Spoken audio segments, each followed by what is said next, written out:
Hello, and welcome to another edition of the WHS Show. I'm your host, Essie Miller, and with me today is the head coach of the Massillon Tigers, WHS. We want to thank our sponsor, Reliable Heating and Cooling. Coach, welcome to the show. Thanks for having me. The Tigers are now 6-11 following last night's road loss at Akron's Ellet. Coach, tell us more about the 68-59 setback to the Orange Man. Okay.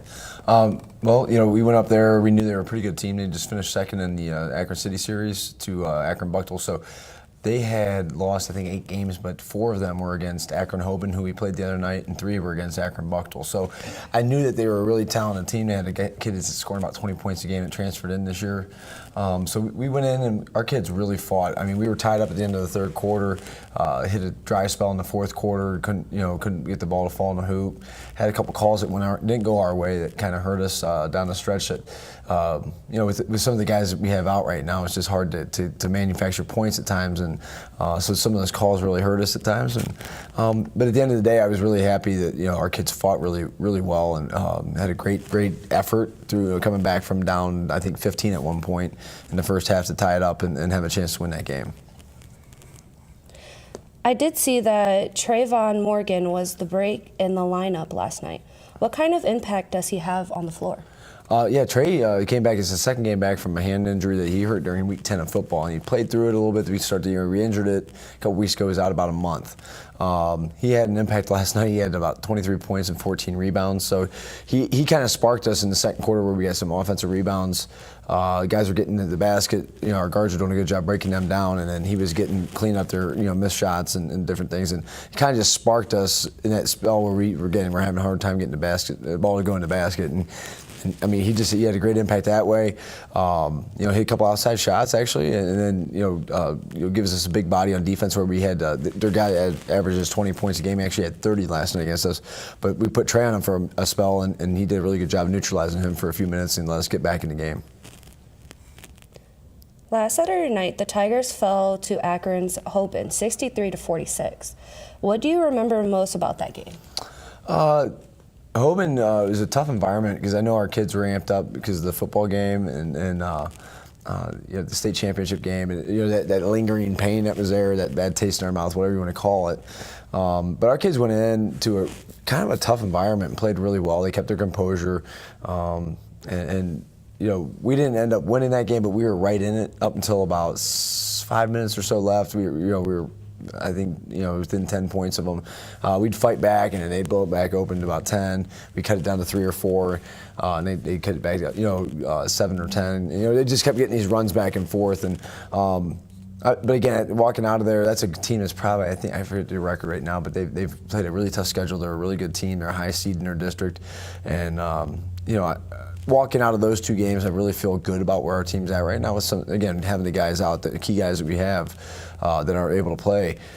Our kids are getting better every game, and they're showing it, and they're fighting. Against all odds, they're going at it, and they're coming back, and they're staying resilient. And all the things we're challenging them to do, they're starting to embody that. And we got to stretch games here. I think that we can put some things together and feel real good about where we're going into the tournament. Your team has now played several games without senior Brett Martin in the lineup. How have your players adjusted to not having him on the floor? Well, Brett was averaging about 18 points a game for us. So when he went out, it had a huge impact, and psychologically and production-wise, I think our kids really like, oh man, here's one of our kids that's been a leader. He's been a 3-year starter, but to their credit, they haven't hung their head about that. They've really fought through. And I think our guys actually looked at it as like, let's take this opportunity for some other guys to take those shots that he's taken, play those minutes that he's playing. We feel awful for Brett. He's been around, with us the whole time, and he's just going through a tough time as a senior to have an injury like that. And luckily for him, he just signed to go to Marietta last Wednesday, so he's going to be playing basketball down there. We're real proud of him for that, and dream come true for him to play college basketball. But yeah, our team has really adapted well because we're trying to get some other kids getting some production out of them, that, maybe a couple points here and there. We said you can't replace the 18 points with one guy. You have to have multiple guys. So I think Jaden Stock the last 3 games has scored 16 points, 17 points, and 16 points last night. So he's kind of stepped up a little bit, been more aggressive. Obviously, Trayvon said that last night with his scoring. And then just little contributions here and there. Isaiah's coming on in a minute here, stepped up and played he was playing some point guard for us at times and playing some 2 guard. He's playing off the ball a little bit more with Darian, our point guard. You're kind of playing a 1-2 punch right there at the guard spots and doing some great things. So it's kind of interesting, though, because we've had a lot of different lineups, and a lot of different guys stepping up and playing some minutes. And Jeremy Chauvin, another senior, Jeremy Chauvin, has come into the lineup and done a great job for us as well. So it's been kind of fun to see the way the kids are adapting and stepping up into some roles and some opportunities. We'll talk more with the coach Hose about his team's upcoming games and visit with the Tiger player in a moment.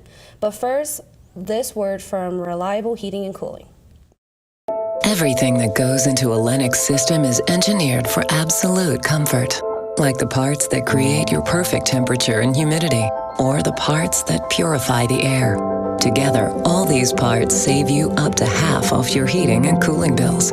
And there are few things more comforting than that. The future of home comfort is here now at Reliable Heating and Cooling. Get the latest innovation and technology at Reliable. Lennox. Innovation never felt so good. Thanks to Reliable Heating and Cooling, and welcome back to the Josh Ho Show.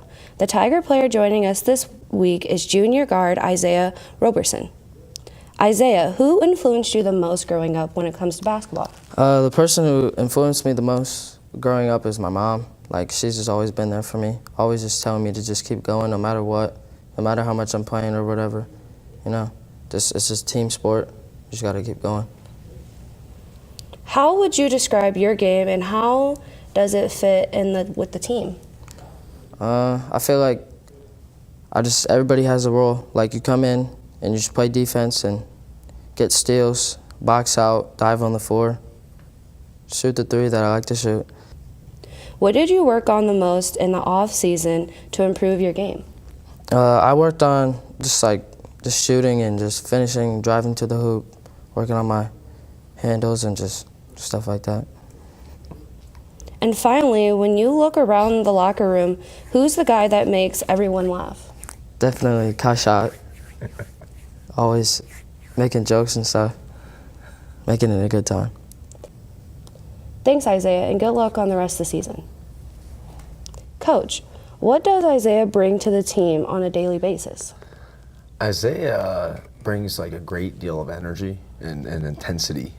He's at practice every day, and in games he just has this intense approach to practices and drills and games. And like he's talking about diving on the floor and getting rebounds and playing defense. And he may not be the tallest guy on our team, but he's got a huge heart. And so I think as I look at our team right now, the way we're fighting and clawing at games and just staying in games, guys like Isaiah are a big part of that, because they're willing to fight and just keep getting after it and scrapping. And we need that right now. We told them every possession matters. So when we are playing defense, getting on the floor and getting those extra opportunities is really good for us. But yeah, he just brings this intensity there, and he's got a good skills on top of that. So it's not just like he's some kid out there flying around. He can handle the ball. He can shoot it well. He gets us in our sets. He plays multiple positions for us. He plays a point. Like I said, he plays the off guard. So yeah, he does. He brings a lot of skills and a lot of heart and passion to our team. There are 3 more games coming up for the Tigers in the next 6 days. You play at Youngstown Chaney tonight. What can you tell us about the Cowboys? Well, to be honest with you, I've had Coach Ullum looking at Youngstown Chaney for us, because we had a game last night. We had a game Saturday. We've been really busy and trying to get some scouting together, and we have a game this coming Saturday. We have another one on Sunday. We have another one Tuesday, and the last one Thursday. So we're going to be really busy. I can't tell you a ton about Youngstown Chaney. I know they're in a pretty good year. It's their first year back. They only have 2 teams in the Youngstown City schools. They have Youngstown Chaney and Youngstown East. So East is struggling a little bit this year. Chaney's the better of the 2 teams. I think they're somewhere around 10-6 on the season, and going to look at them a little bit today as we get into things. Like I said, Coach Ellen put some info together, so I'm going to look over that. And I know they're pretty athletic. They have a taller guard that's scoring a lot for them. And, we told our guys right now, really our focus is us, because we don't have time to sit here and prep for each team with our schedule the way it's set up. And then even with our guys coming into some new roles and having some different people step up, it's going to be a matter of us focusing on what we do and being really good at it. Then next Tuesday, February 19th, you play the Warren Harding. You beat the Riders here back on January 12th, but this time it's in the Riders gym. What do you remember about the first matchup on Harding? What I remember the Harding game is we were down early, and I was really worried about our team giving up or really think we were about to get blown out of the gym. And we responded and put a big run together right before halftime, cut it about, I think we were down 15 or so, or 20 points, and cut it back to like 7. And then I remember at halftime, we had a pretty heated halftime discussion about just attitudes and effort and some things going on. And we came out in the second half and just continued to come after them and opened up a lead. Actually, almost blew it right at the end, but we were up 6, and then boom, and 2 plays later we're tied, and our kids got together on the court. I remember huddling and then responded. Came down.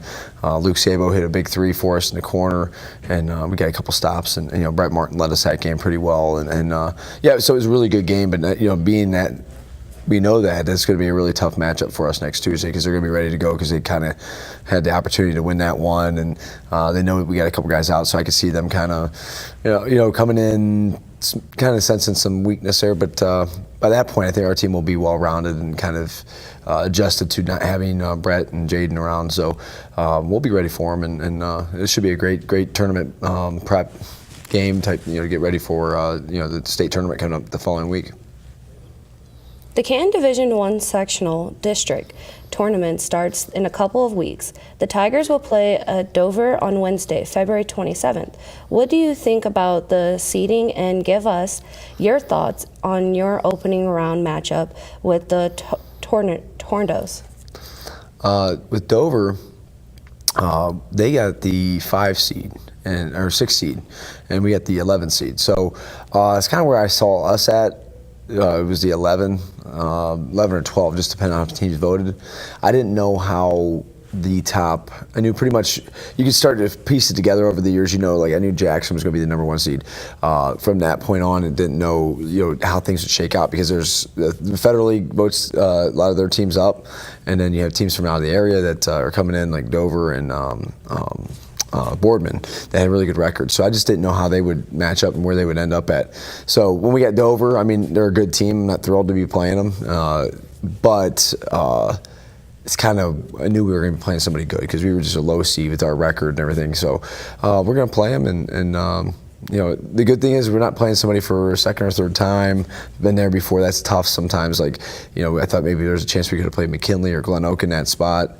We matched up with both of them this year, and it hasn't worked out for us. So it's an opportunity to play a different opponent, and it's going to be a tough spot to go down to their gym. But I think our kids are ready for it and able. And the fun thing about the tournament is it's like a fresh start. So we've been kind of challenging our guys this stretch of games to be like kind of their stretch run to get ready for the tournament here, and develop us as a team, and continue to grow and develop individually, but also grow together as a team.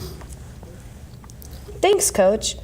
And we wrap up this edition of the Josh Host Shows. We want to thank Reliable Heating and Cooling for sponsoring our program. And thanks to Josh Host and Isaiah Roberson for joining us. I'm your host, Essie Miller. Thanks for watching, and always, go Tigers.